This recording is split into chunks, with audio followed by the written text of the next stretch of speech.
Y les voy a pedir que busquemos en Juan, el Evangelio de Juan,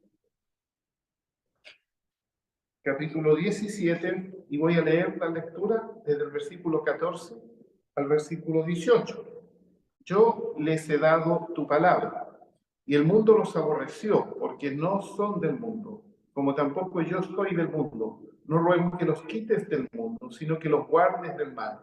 No son del mundo, como tampoco yo soy del mundo. Santifícalos en tu verdad, tu palabra es verdad.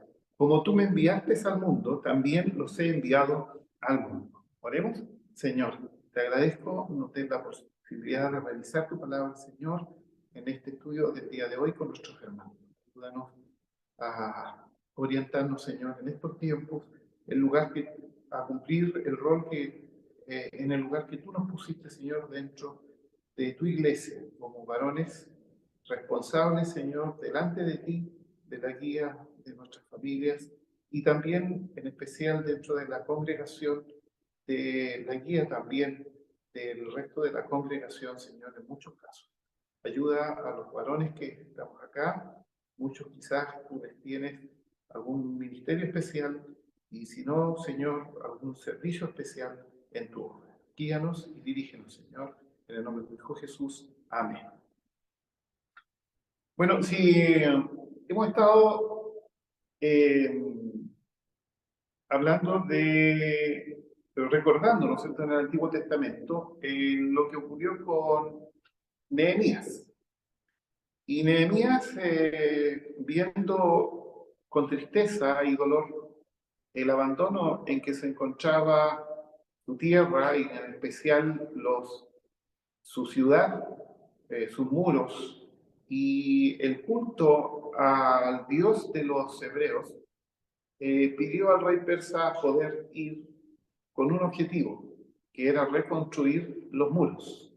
Cuando llegó allá y ellos empezaron a construir, se encontraron con ciertas personas que llegaron a ellos. ¿Recuerdan ustedes, alguno que recuerde, cuál era la intención de esta gente que vino donde estaban los judíos guiados por Nehemías?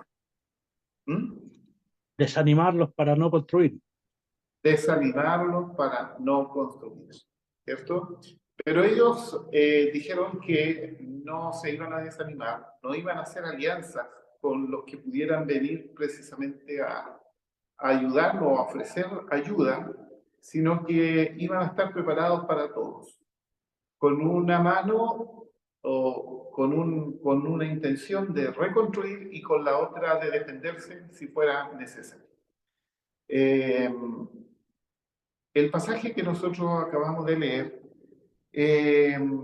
está en el contexto, ¿no es cierto?, de el discurso de nuestro Señor Jesucristo, hablando acerca de la iglesia en medio de este mundo, de esta organización invisible que es la iglesia de Cristo, el cuerpo de Cristo, que se distribuye en diferentes denominaciones y en diferentes lugares. Una de esas denominaciones es nuestra Iglesia Presbiteriana Fundamentalista Bíblica y, por supuesto, ¿cómo desearíamos que todos los que asisten a nuestras congregaciones sean salvos?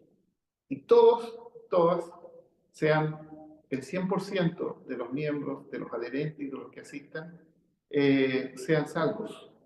Pudiera ser, pensemos que así lo sean.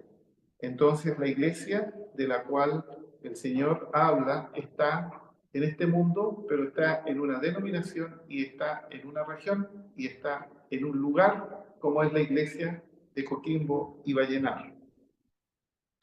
Y los muros están edificados, están perfectamente delineados cuáles son los muros que guardan esta congregación y esta iglesia, delineados por la palabra del Señor. Y estamos en el mundo. Y la intención de Satanás precisamente no es tener una guerra frontal contra la iglesia, sino que busca astutamente cómo inhibir a que esta iglesia, debilitar a que esta iglesia cumpla su cometido. Y ese es el tema de hoy, la iglesia y el mundo.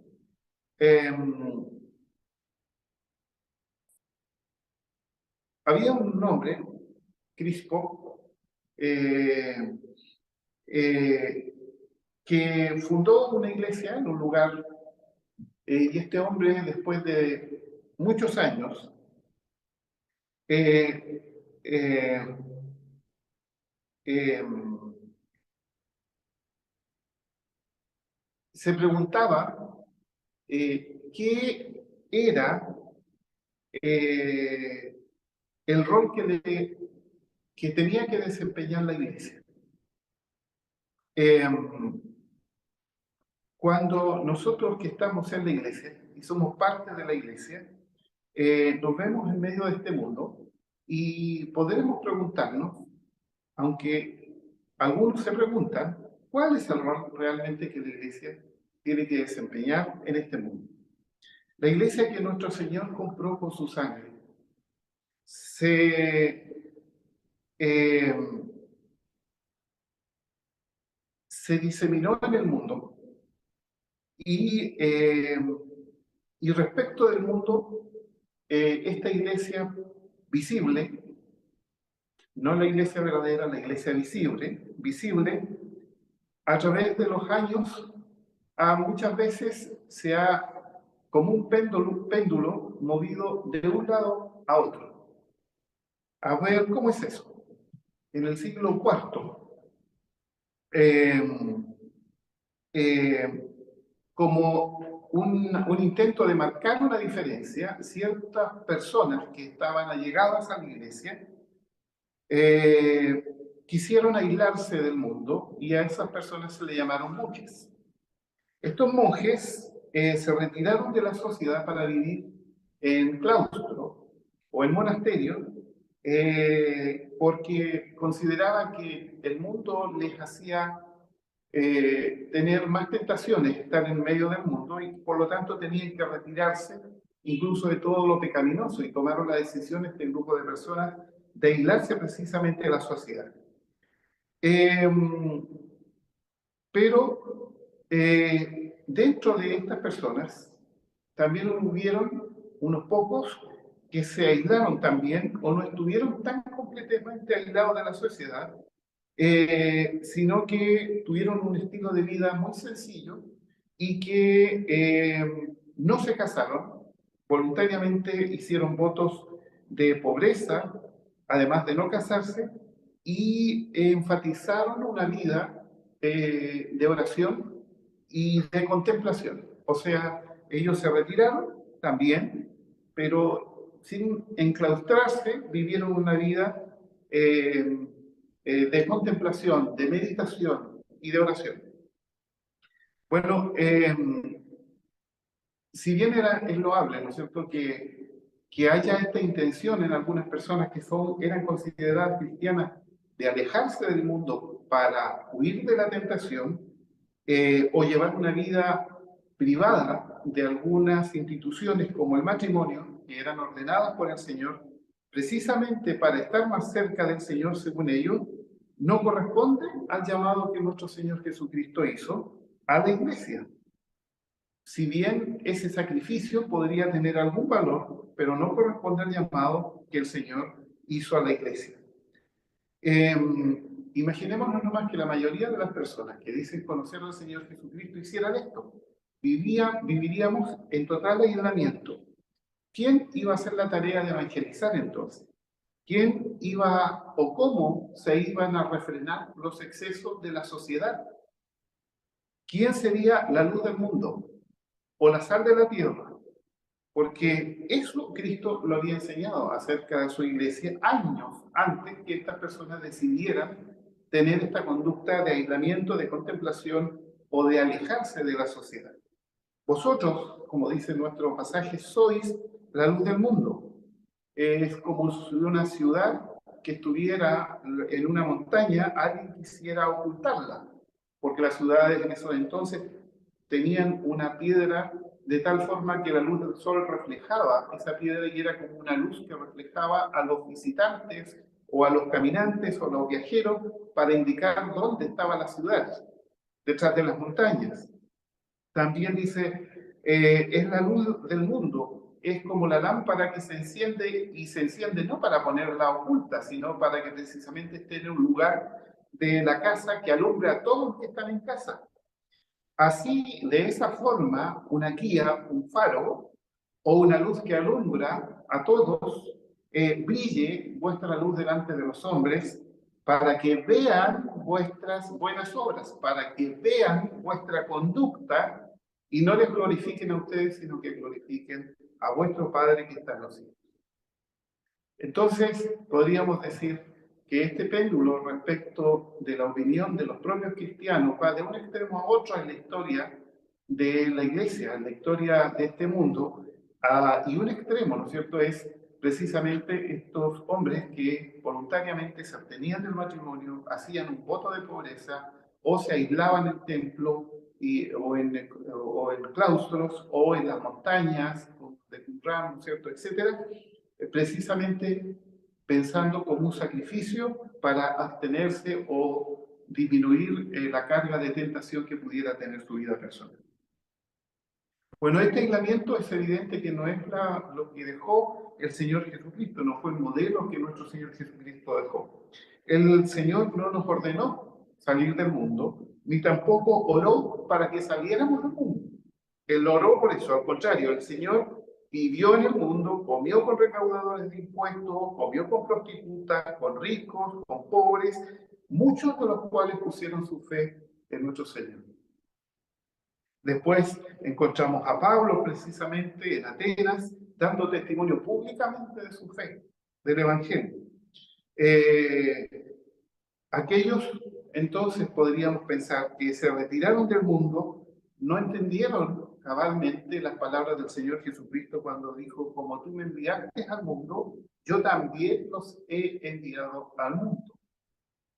En esa cita el Señor dice claramente que estaba enviando a su iglesia, o sea, a nosotros, a hacer una labor muy específica, pero en medio del mundo.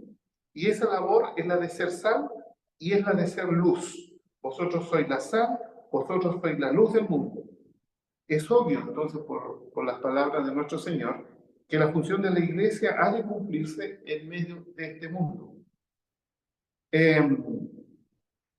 Mientras los monjes se retiraron, ¿no es cierto?, del mundo por completo, otros se fueron al otro extremo, dentro de la historia de la iglesia cristiana. Y no logrando interpretar, ¿no es cierto?, el mandato de nuestro Señor, de ser la luz y la sal de la tierra, se adaptaron entonces al mundo. O a las corrientes de pensamiento que habían en esos tiempos en que ellos estaban. Y al hacerlo, pecaron en contra del Señor y como consecuencia quedaron desprovistos de poder. Es lamentable, pero dentro del ambiente cristiano que hay, específicamente dentro del ambiente evangélico que hay a nivel mundial, bueno, muchas las instituciones religiosas llamadas protestantes, evangélicas después, que alcanzaron un éxito aparente queriendo copiar el éxito que las instituciones en el mundo tenían. Convirtieron, en otras palabras, a la Iglesia de Cristo en otra institución más que funciona de acuerdo a la sabiduría del hombre, a la manera de pensar del hombre y a sus patrones de conducta en el mundo. En el principio del siglo XX surgió un movimiento llamado fundamentalista. ¿Le suena a usted el movimiento fundamentalista? Hermanos, creo que nos suena bien familiar, porque son las primeras raíces de nuestra iglesia presbiteriana fundamentalista. A todo esto, no solo la iglesia presbiteriana es llamada o se llama fundamentalista o conservadora, sino que hay iglesias bautistas que también son fundamentalistas y se llaman ellos fundamentalistas.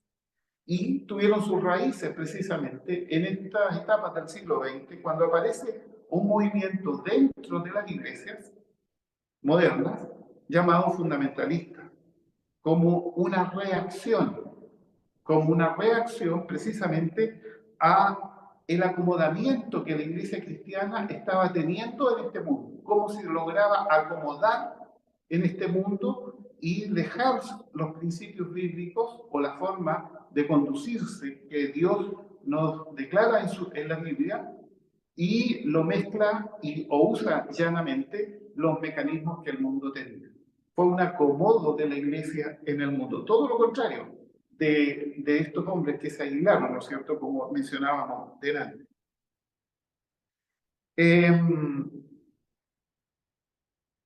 Fueron otras voces de advertencias de parte de Dios que trataban de llamar a la Iglesia para que se devolviera de los caminos que estaba llevando, para que se devolviera de esos caminos. Como era de suponer, muchos no oyeron esas advertencias y profundizaron más el acomodamiento de la Iglesia al mundo. Ahora, esta podríamos decir que es una enfermedad en la Iglesia. La palabra iglesia viene del griego y significa llamar fuera. La iglesia son los llamados o apartados, ¿ya? Esos son la iglesia. Esto significa que Cristo nos llamó a estar fuera a la iglesia de algún lugar, y ese lugar es el mundo. O sea, cuando nos habla de iglesia, es un grupo de apartados de algún lugar, y ese lugar es el mundo. No debemos salirnos de él, pero debemos, estando en él, apartarnos de él. Somos un grupo apartado para el servicio de Dios en medio del mundo. No te ruego, dice el Señor, que los quites del mundo, sino que los guardes del maligno, los guardes de la obra y de la influencia de Satanás, los guardes del mal, los protejas del mal. Es paradojal, ¿no es cierto?, que el Señor nos llame a salir del mundo en que estamos viviendo y que al mismo tiempo nos envíe precisamente a ese mundo. El apóstol Pablo nos habla de la necesidad de salir de medio de ellos. Entonces debemos salir de medio de las prácticas paganas, en un sentido. Salir de esas ideologías del mundo, no absorberlas, no tomarlas como parte de nuestra vida, como nuestros principios de vida.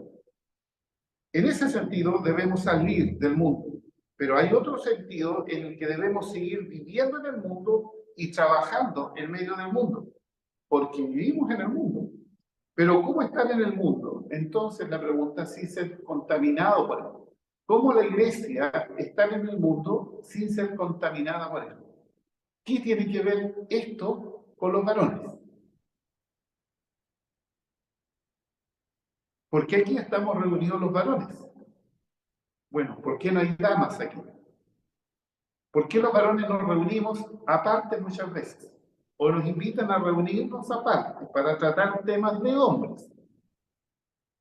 Y aquí el Señor al varón nos recuerda que hay que ponerse los pantalones. Pero en el sentido burdo que el mundo conoce. No, no en ese sentido.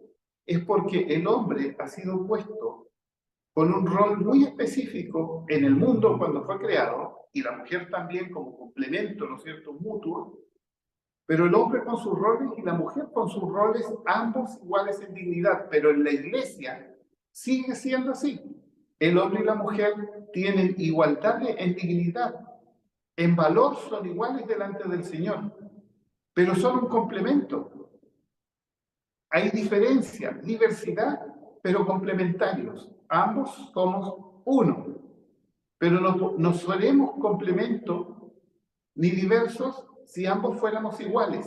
Físicamente no lo somos, emocionalmente tampoco lo somos. Dios nos creó diferentes, pero complementarios. Y al hombre nos dio una responsabilidad. Cristo es la cabeza del hombre, y el hombre, Cristo, la cabeza de la mujer, en el fondo el responsable de la vida espiritual. no solo de la familia, sino de la salud espiritual de la iglesia en medio de este mundo. Ya no recuerdo cuando veíamos una cosa. La falla en el liderazgo en el pueblo hebreo produjo un desastre. Pero el liderazgo no lo llevaban las mujeres, lo llevaban los hombres, los sacerdotes, los profetas. La falla en el liderazgo para preservar una iglesia en medio del mundo pura y santificada no está en las mujeres que llegaron a ser pastoras, está en los hombres que fueron líderes y no supieron guiar y defender la verdad que el Señor dejó depositada a su iglesia.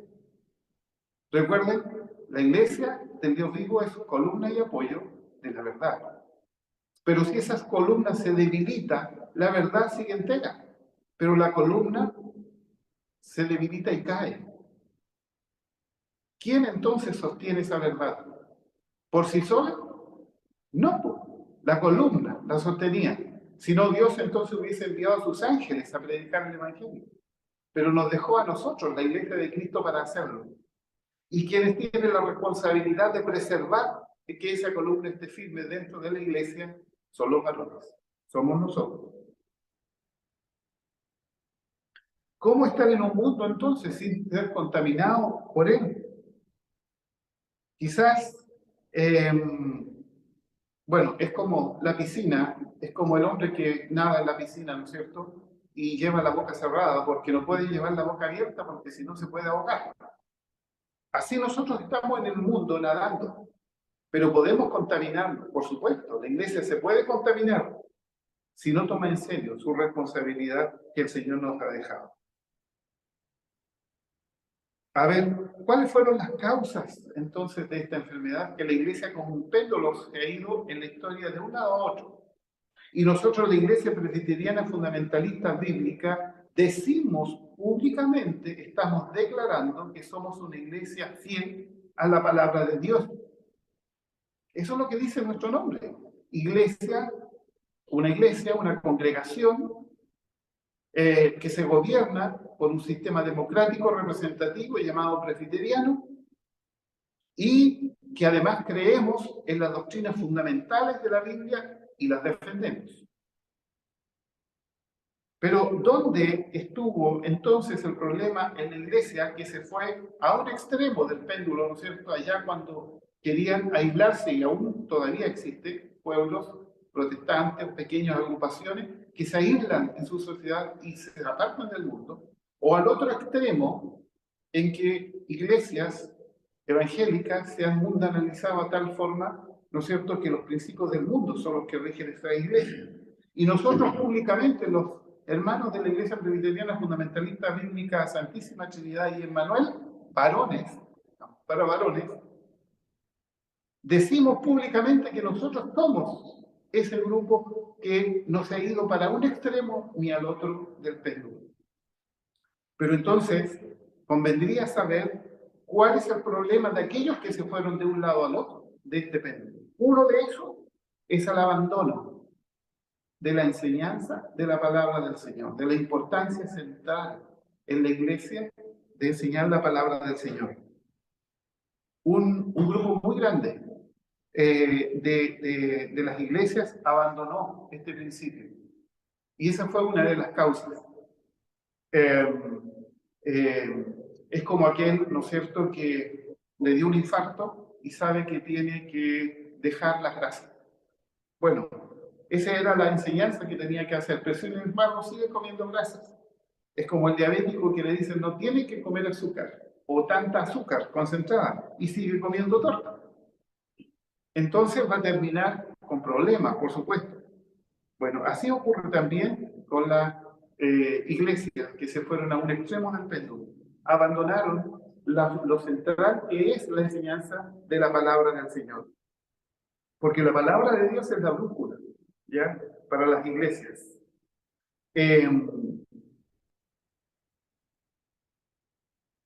Como la palabra del Señor, la Biblia pierde importancia entonces los mensajes que se dan en las iglesias, los predicadores, de los cuales aquí tenemos, ¿no es cierto? Aquí por lo menos hay 2 predicadores acá o 3, y de los que están en pantalla también. Como la Biblia pierde la importancia, los predicadores predican no la Biblia, no predican la Biblia, pierden la profundidad de la enseñanza bíblica en las congregaciones y solamente se transforman a veces en un mensaje superficial, meramente humano y emotivo, pero no profundamente visto desde la palabra del Señor. Eso ha ocurrido en esas iglesias. Las predicaciones no eran suficientes para rechazar al pecador en esas congregaciones, para desafiarlas, perdón. Tampoco son suficientes para llenar ese vacío del corazón sin Cristo. Por lo tanto, también no son suficientes para destruir las fortalezas que llegan a la mente de la persona sin Cristo. Eso ocurrió con gran parte de las iglesias modernas, pero esto es algo histórico, se viene mostrando hace mucho tiempo.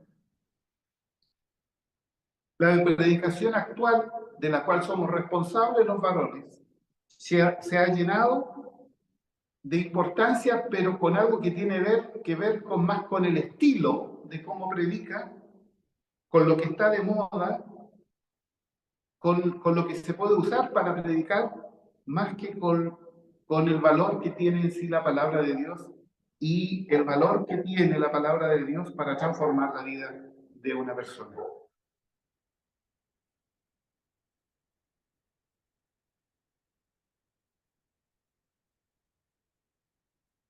Otra cosa, y eso es una de las causas por las cuales las iglesias se van de un extremo, ¿no es cierto?, al otro del péndulo, y del cual Dios hace responsable a los varones, porque quienes son los que enseñan son los varones.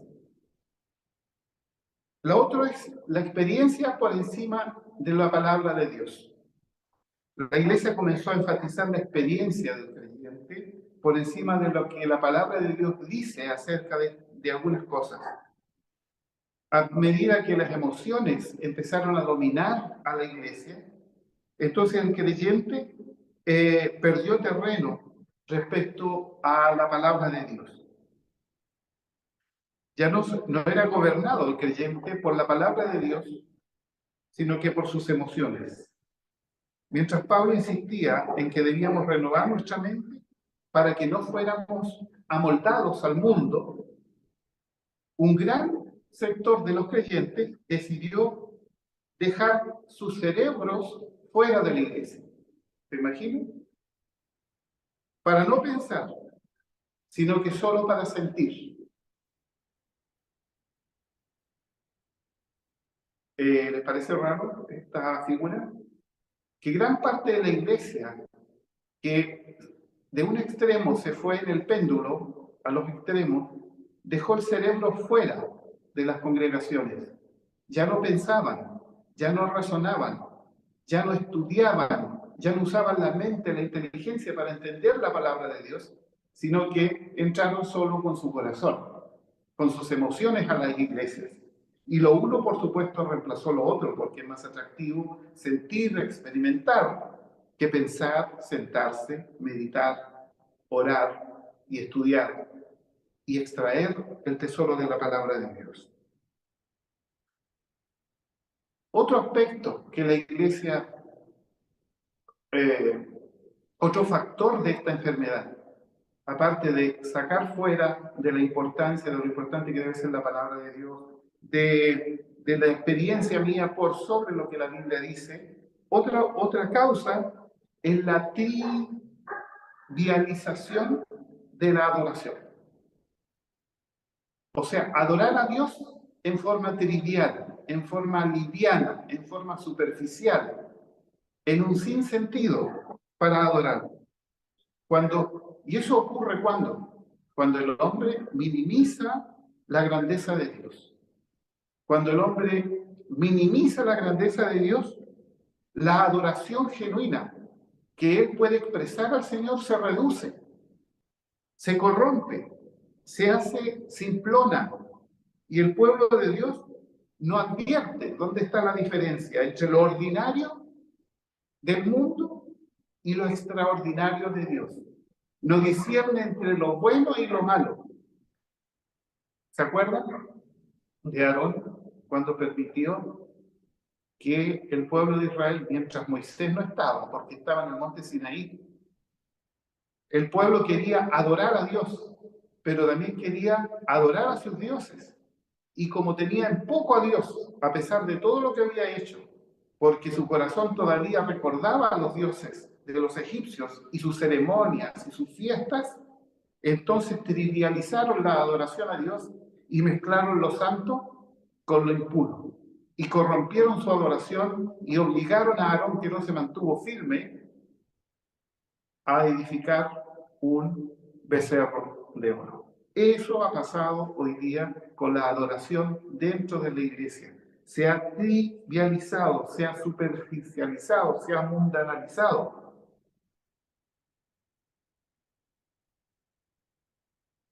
Queremos lucir, la iglesia quiere lucir, la iglesia evangélica, bien, sentirse bien, pero no necesariamente ser mejores. Es importante mantener el equilibrio, por supuesto, pero aquí estoy poniendo un desequilibrio al extremo, porque sucede, eso es lo que ha sucedido, trivializar la adoración a Dios, porque en estas iglesias, donde se deja la palabra de Dios, donde se permite no pensar, sino sentir principalmente, donde se lleva a la trivialización de la adoración a Dios, porque tienen a un Dios pequeñito, no conocido aún. Por otro lado, el mercadeo de la iglesia. En la medida que los líderes de las iglesias de Cristo debilitaron la proclamación del Evangelio, adaptando el mensaje de Dios a la aprobación del hombre, en esa misma medida las iglesias se fueron vaciando y en el afán de llenarlas de nuevo, no volvieron a la palabra de Dios, sino que recurrieron a técnicas de mercadeo. Ojo con eso. La palabra de Dios, que es exhortada, fiel a la Biblia, produce la fe en el oyente por la obra del Espíritu Santo. Así dice la misma palabra del Señor. La fe viene por el oír. ¿Y el oír qué cosa? La palabra de Dios. Alguien definió el mercadeo como la manipulación psicológica para fines económicos. Dice este estudio que estoy examinando aquí. Cuando ese mercadeo no produjo los frutos económicos que los líderes de esta iglesia buscaban, muchos de sus representantes abandonaron el evangelio simplemente y inventaron su propio evangelio, basándose en las promesas de prosperidad. Y de ahí nace el evangelio de la prosperidad, etc. Por otro lado, también hay otro problema que puede causar, ¿no es cierto?, que el péndulo se vaya a los extremos de lo que Dios quiere para su pueblo. La formación intelectual sin formación del carácter del hermano o de la persona. Ahora, todos aquellos que van a enseñar la palabra de Dios deben formarse en la palabra de Dios. Tienen que estudiarla. Tenemos que estudiarla.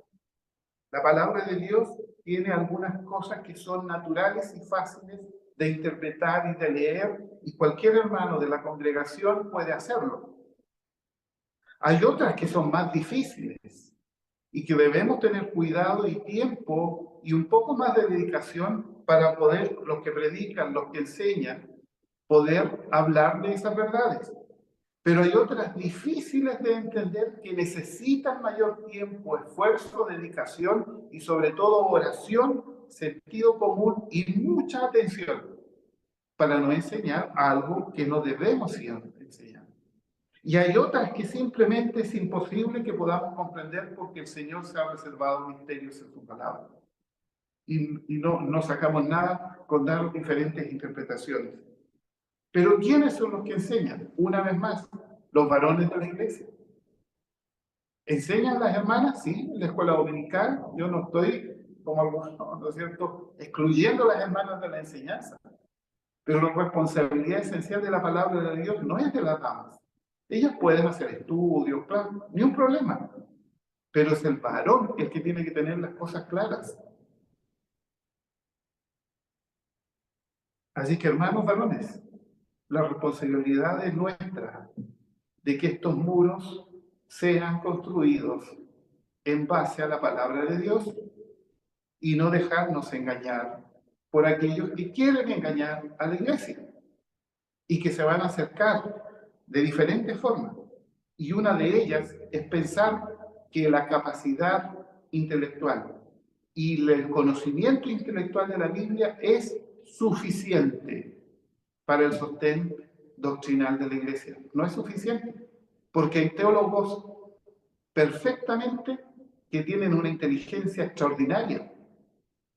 Hay teólogos que conocen la Biblia mucho más, a lo mejor que la mayoría de nuestros presbiterios, y sin embargo no son salvos. No es suficiente. Y aún en nuestro presbiterio, en nuestro grupo de caballeros, de varones, su preparación intelectual no es suficiente. Tiene que tener el carácter. ¿Y qué pasó con la iglesia? Que este péndulo se fue a los extremos. Es formar mentes llenas de conocimiento bíblico, pero sin el carácter en la persona que enseña de un cristiano fiel a Dios. Y por último, aunque hay otras, pero para no extenderme mucho, la aceptación del mundo en oposición a lo que Dios aprueba. La iglesia se ha conformado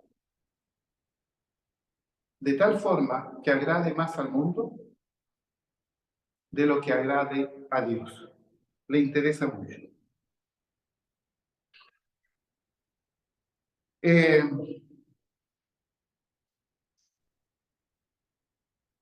¿Cuál sería el remedio entonces, varones? La cura para esta enfermedad que lleva a las iglesias evangélicas a ambos extremos del péndulo. Hay una cura.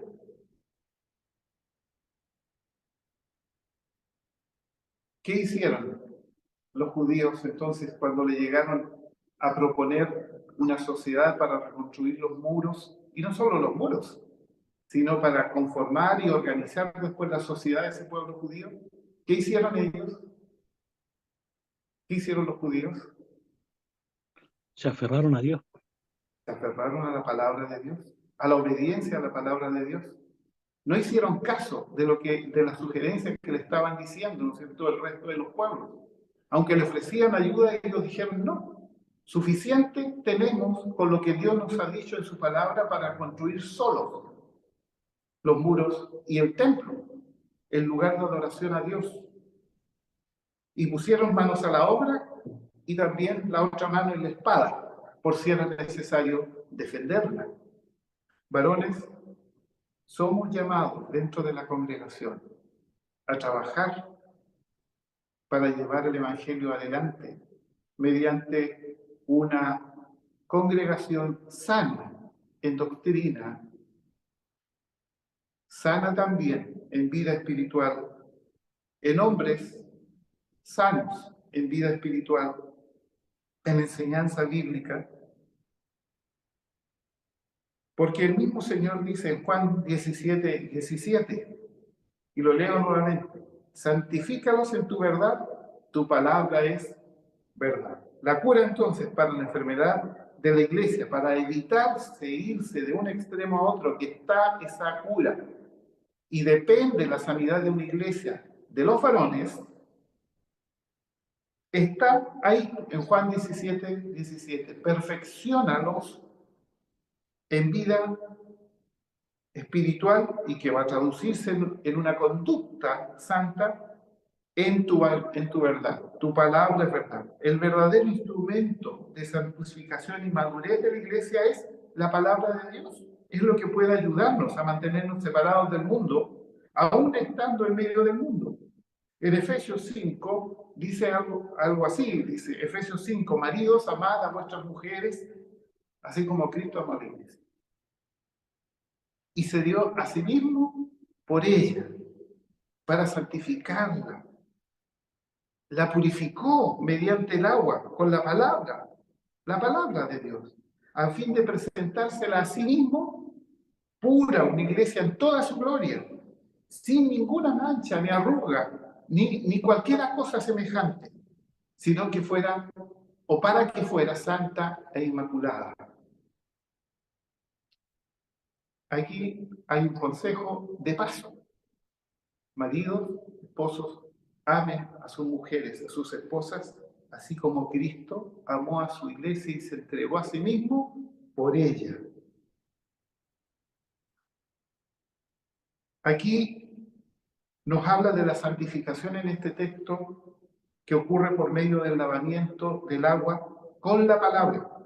Ese es el instrumento excelente para lograr la santificación de los hijos de Dios. La santidad del creyente o del hijo de Dios está relacionada directamente con el tiempo que él o ella pase frente a la palabra de Dios.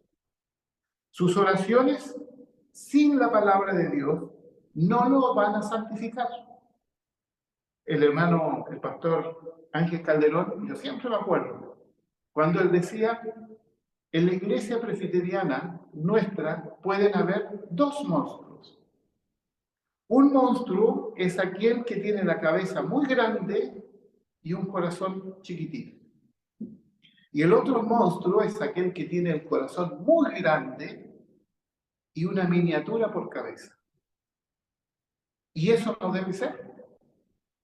Y él decía que el que tenía la cabeza grande ejemplificaba a aquel hermano que conocía mucho de la Biblia, que podía recitar pasajes enteros de la Biblia, pero no obedecía al Señor. Y aquel que tenía el corazón muy grande era aquel que oraba mucho, oraba y oraba y oraba, pero no leía la palabra. Tampoco ninguno de los dos era armonioso.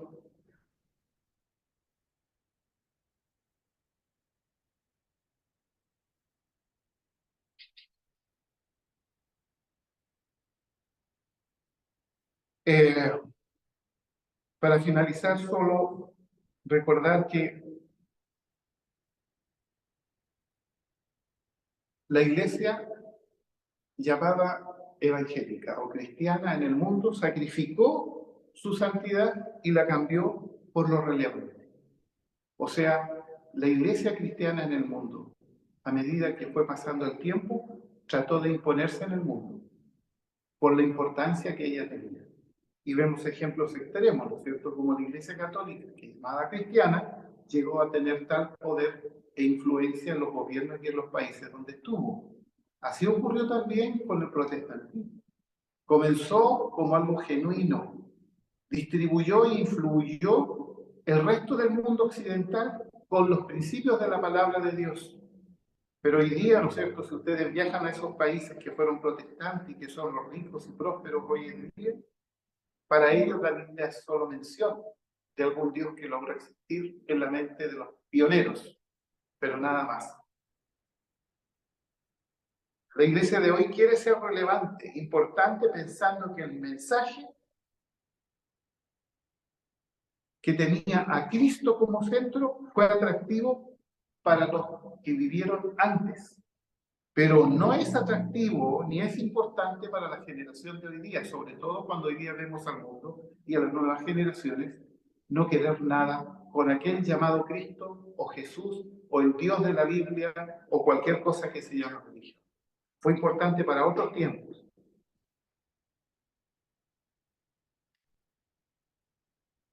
No podemos confundir popularidad, ser populares, con relevancia. Ser populares no necesariamente, la popularidad de un mensaje no necesariamente es vital e importante o relevante para el que escucha. Y la importancia o relevancia del mensaje no necesariamente va a ser popular en el que escucha.